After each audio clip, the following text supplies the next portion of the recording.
हे गोविंद, हमें राज्य, सुख अथवा इस जीवन से क्या लाभ, क्योंकि जिन सारे लोगों के लिए हम उन्हें चाहते हैं वे ही इस युद्ध भूमि में खड़े हैं। हे मधुसूदन, जब गुरुजन, पितृगण, पुत्रगण, पितामह, मामा, ससुर, पौत्रगण, साले तथा अन्य सारे संबंधी अपना अपना धन एवं प्राण देने के लिए तत्पर हैं और मेरे समक्ष खड़े हैं, तो फिर मैं इन सबको क्यों मारना चाहूँगा, भले ही वे मुझे क्यों न मार डालें। हे जीवों के पालक, मैं इन सबों से लड़ने को तैयार नहीं, भले ही बदले में मुझे तीनों लोग क्यों न मिलते हो।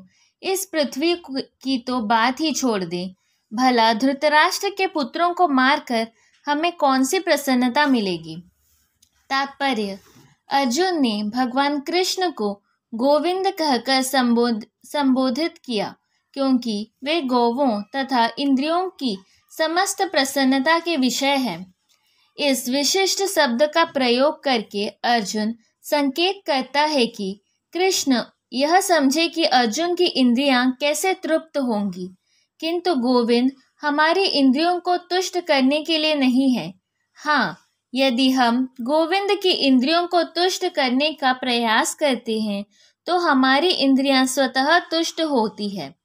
भौतिक दृष्टि से प्रत्येक व्यक्ति अपनी इंद्रियों को तुष्ट करना चाहता है और चाहता है कि ईश्वर उसके आज्ञा पालक की तरह काम करे, किंतु ईश्वर उनकी तृप्ति वहीं तक करते हैं जितनी कि वे पात्र होते हैं, उस हद तक नहीं जितना वे चाहते हैं।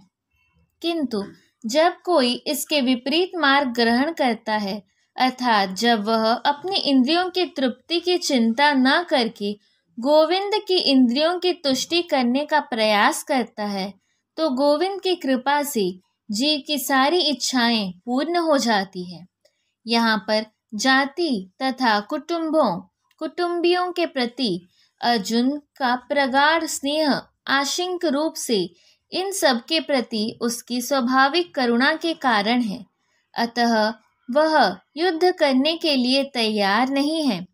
हर व्यक्ति अपने वैभव का प्रदर्शन अपने मित्रों तथा परिजनों के समक्ष करना चाहता है, किंतु अर्जुन को भय है कि उसके सारे मित्र तथा परिजन युद्ध भूमि में मारे जाएंगे और वह विजय के पश्चात उनके साथ अपने वैभव का उपयोग नहीं कर सकेगा। भौतिक जीवन का यह सामान्य लेखा जोखा है, किंतु आध्यात्मिक जीवन इससे सर्वथा भिन्न होता है।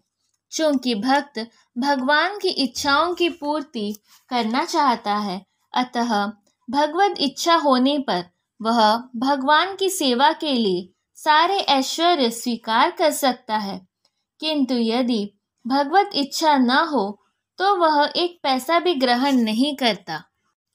अर्जुन अपने संबंधियों को मारना नहीं चाह रहा था, और यदि उनको मारने की आवश्यकता हो तो अर्जुन की इच्छा थी कि कृष्ण स्वयं उनका वध करे। इस समय उसे यह पता नहीं है कि कृष्ण उन सबों की युद्ध भूमि में आने के पूर्व ही मार चुके हैं और अब उसे निमित्त मात्र बनना है। इसका उद्घाटन अगले अध्यायों में होगा।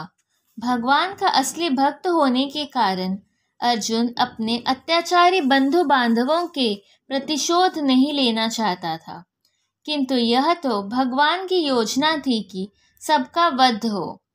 भागवत भक्त दुष्टों के प्रतिशोध नहीं लेना चाहते, किंतु भगवान दुष्टों द्वारा भक्त के उत्पीड़न को सहन नहीं कर पाते। भगवान किसी व्यक्ति को अपनी इच्छा से क्षमा कर सकते हैं, किंतु यदि कोई उनके भक्तों को हानि पहुंचाता है तो वे उसे क्षमा नहीं करते। इसलिए भगवान इन दुराचारियों का वध करने के लिए उद्यत थे, यद्यपि अर्जुन उन्हें क्षमा करना चाहता था।